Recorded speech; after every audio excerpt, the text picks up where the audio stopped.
Hello friends, welcome to my channel English with Chhagan Arora. Friends, आज मैं आप लोगों के लिए दया पवार की लिखी हुई पोएम ओ ग्रेट पोइट की एक्सप्लेनेशन हिंदी में लेकर आया हूँ। ये पोएम उन्होंने मराठी भाषा में लिखी थी, जिसे कि ग्राहम स्मिथ ने मराठी से इंग्लिश में ट्रांसलेट किया है।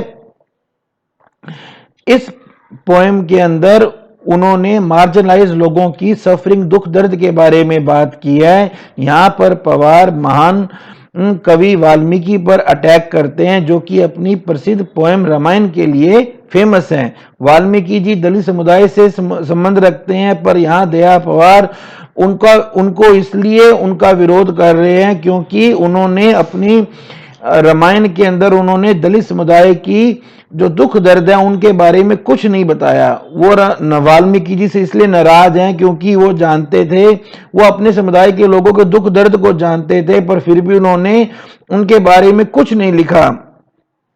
यहां स्टार्ट करते हैं हम। O Valmiki ji, should you sing the praise of Ram Rajya, कि क्या आपको राम राज्य की प्रशंसा गानी चाहिए, आपको राम राज्य की प्रशंसा के बारे में गाना चाहिए। Because you are the great poet of poets, क्योंकि आप तो कवियों के कवि हैं, आप तो कविराज हैं। Seeing the Heron's bounded wing, your compassionate heart broke out in lament. एक बगुले के वाउंडेड विंग को देखकर, बगुले के घायल पंख को देखकर आपका दिल जो था वो रोने लग गया, विलाप करने लग गया। अब कहते हैं you were born outside the village, आपका जन्म तो गांव से बाहर हुआ था। वाल्मीकि जी एक बगुले की डेथ पर तो बहुत ज्यादा दुखी हो गए, पर उन्होंने दलित लोगों के बारे में कुछ नहीं लिखा। अब वो दलित लोगों के दुख दर्द को याद करते हुए बताते हैं, इन ए शंड नेबरहुड, आपका जन्म तो गांव से बाहर एक अकेले जगह पर हुआ था। यानी कि दलित लोगों को दूसरों से मिलने जुलने की आजादी नहीं है। Where misery itself was born, वहीं कहीं दुख का भी जन्म हुआ था। नेवर फास्टन्ड विद फ्रूट और फ्लावर, उन्होंने यहां फ्रूट और फ्लावर का मतलब है कि उन्होंने कभी भी दुख दर्द, उन्होंने कभी भी जिंदगी में खुशियों को नहीं देखा है, टेस्ट किया है। उन्होंने कभी जिंदगी में कलरफुल डेज नहीं देखे हैं। द डिजेक्टेड फेसेस, उनके जो चेहरे थे वो बहुत ज्यादा दुख दर्द वाले थे। फरोड विद केयर, टेंशन कर करके उनके चेहरे पर चिंता की लकीरें खींच गई थी।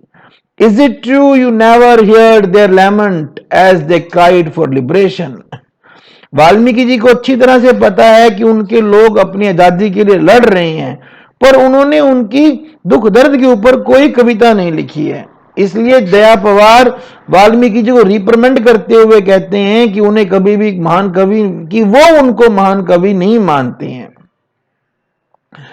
फिर वो शंभुक जी की बात करते हैं, one Shambhuk of your own blood.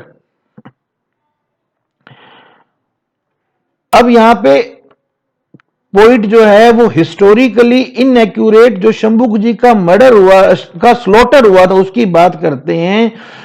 Shambhuk जी एक शूद्र साम्राज्य के एक संत हैं। ऐसा कहा जाता है कि शंभुक जी तपस्या कर रहे थे और उन्होंने अपने जीवन को भगवान को समर्पित कर दिया था, इसलिए भगवान राम ने उनको किल कर दिया। भगवान राम अपर क्लास सोसाइटी से बिलोंग करते थे और उन्होंने शंभुक को इसलिए मार दिया क्योंकि वो एक लोअर क्लास के पर्सन होने के बावजूद वो तपस्या कर रहे थे। तो यहाँ पे पोइट एक क्वेश्चन उठाते हैं Daya Pawar ji, one Shambhuk of your own blood caught fire rose in anger, O great poet singing the praise of Ram Rajya. O great poet, आप राम राज्य की प्रशंसा गा रहे हो। Even there the icy cliff of inhumanity towered up, जहां पर जो इनह्यूमैनिटी, अमानवता थी, वो आइसी क्लिफ तक पहुंच गई थी। O great poet, how then should we call you a great poet, तो बताओ हम आपको ग्रेट पोइट कैसे माने। यहां पे दया पवार क्वेश्चन करते हैं कि वाल्मीकि जी, आपने तो अपर क्लास लोगों के लिए पोइम्स लिखी हैं, और फिर वो पोएम को एंड करते हुए वो कहते हैं, had you written just one single verse exposing this injustice, कहता है कि अगर आपने इस इनजस्टिस को एक्सपोज करते हुए एक सिंगल कविता भी लिखी होती, इस आउटरेज को एक्सपोज करते हुए आपने एक कविता भी लिखी होती, then would your name have been carved on our heart, तब आपका जो नाम था वो हमारे दिलों पर वो छप जाता, कार्व्ड हो जाता। और यहां पर ये पोइम एंड होती है। सो आई होप फ्रेंड्स ये छोटा सा वीडियो आपको एग्जाम में हेल्पफुल होगा। आपने अपना कीमती समय दिया, इसके लिए आपका बहुत बहुत धन्यवाद। आपका दिन शुभ हो। जय हिंद, भारत माता की जय, वंदे मातरम।